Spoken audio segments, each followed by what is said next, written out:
भगवान बुद्ध एक कहानी बहुत कहा करते थे। वे कहते थे कि एक सम्राट था और वह सम्राट एक व्यक्ति को जेल में डलवा देता है, लेकिन वह जो बंदी था वह सम्राट का प्रिय भी था। लेकिन उससे कुछ गलतियां ऐसी हुई कि सम्राट को मजबूरी में उसे जेल में बंद करना पड़ा। उस कैदी के सम्राट पर बहुत एहसान थे, इसलिए सम्राट ने उसके लिए एक विशेष व्यवस्था की। सम्राट का एक महल था जिसमें 1000 दरवाजे थे।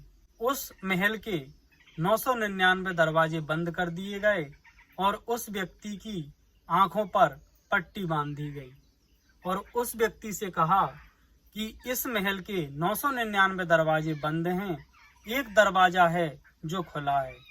यदि तुम उस एक दरवाजे से बाहर निकल जाते हो तो तुम्हें मुक्त कर दिया जाएगा। वह व्यक्ति हर एक दरवाजे के सामने जाता है, हर एक दरवाजे को टटोलता हुआ आगे बढ़ जाता है।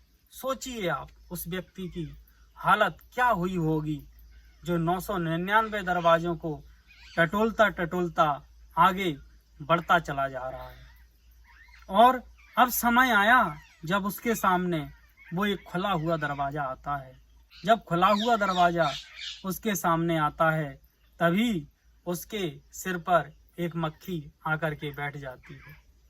वह अपने हाथ से उस मक्खी को उड़ाता है और वह उस दरवाजे को टटोलना छोड़ देता है और आगे बढ़ जाता है। और जैसे ही वह आगे बढ़ता है तो फिर उसके लिए 999 दरवाजे का क्रम शुरू हो जाता है और फिर 999, फिर एक लंबी यात्रा, फिर एक लंबा दुख, फिर एक लंबा कष्ट।